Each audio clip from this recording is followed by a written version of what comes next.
madaxweyne ku-xigeenka dowladda Hirshabelle Yuusuf Axmed Hagar iyo wafdi uu hogaaminayo ayaa maanta dib ugu soo laabtay magaalada Jowhar ee caasimadda Hirshabelle kadib safar shaqo oo uu ku joogay magaalada Muqdisho ee caasimadda dalka Soomaaliya.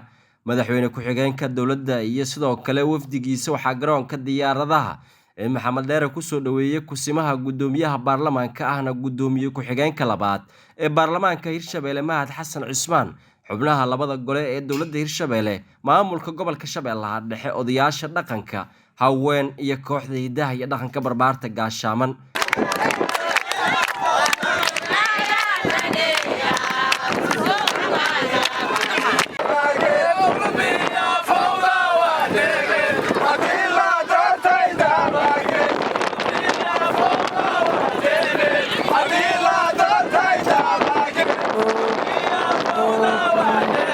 madaxweyne ku-xigeenka dowladda Hirshabelle Yuusuf Axmed Hagar ayaa waxa uu warbixin ka siiyay madaxweynaha dowladda Hirshabelle Cali Guudlaabe Xuseen waxa uga qabsoomay socdaalkii shaqo ee uu ku tagay magaalada Muqdisho ee caasimadda dalka Soomaaliya.